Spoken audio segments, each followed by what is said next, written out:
اف دمکیه لترکیه دعنیه مخالفت دا لبو تفگرداری زیده دبن لگل کو دشارتین آسایی دا هلبجارترین گشتی و پشتی 3 سالان بریوا بچجی خبات و سردانین پارتیین سیاسی دبنسیه پاندمیه دا جی دکش و هوای هلبجارتنه دا درباست با بتایبتی پارتی مخالفت سردانه هف دکن وجبو اگر هلبجارتنه که پیش وقت سناریو انتفاق جی نقاشت کن هر وها اف دمکیه دروژه و مخالفت دا لسر نامزت هفپار یه سروکومار یشی بتایبتی لسر ناو سروکومار بری عبدالله گل نقاش و گوتگوت جی تینه کرن لگوری شروعکارین سیاسی پارتی نو ین پیشاروج و دوای دست مخالفت بهز دکن جلو ماجی پارتی مخالفت سرکه و پیشنگ اتفاق ملت جهپه جنها و دخوازه پیوندین خو بوان پارتیان را باش بکه و وانجی داخله و اتفاق بکه لوراد استمانو یا ترکیه دا ایدی رژه دنگن جسدی یکشی گلکی کریتیکه Bu muhalefet blok açısından niye daha kolay?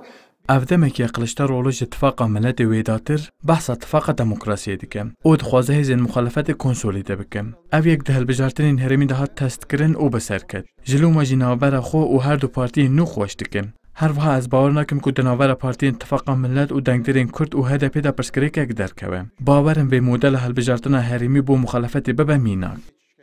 هر وحد به هیامکو پارلمانتوی ترکیه د بطلانه هاوینه دایشی. دیسا پارتین سیاسی د داخویانی و کنگرین خوین باجارو نافچیان دا.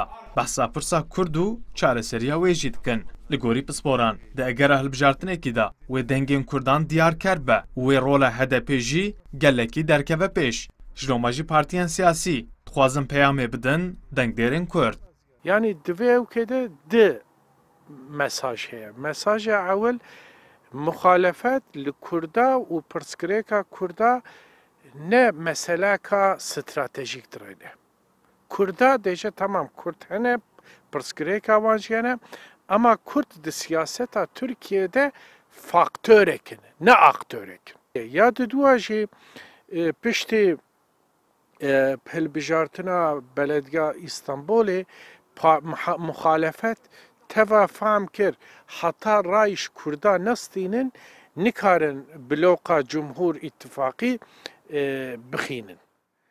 Li Tirkiye du tifaq û eniyên sereke yên siyasî hene. Aliyekî Tifaka Cumhurî heye ku ji Partiya Desthilatdar AK Parti û MHP pêk tê. Li aliyê din jî Tifaka Miletê heye ku ji CHP û Partiya İYê pêk tê. Her çiqas HDP bi fermî tevlîvan her du tifaqan nebûbe jî. Di hilbijartinên herêmî yên 2019 da li bajarên mezin piştgirî dabû namzetên CHP û ew jî bi serketibûn.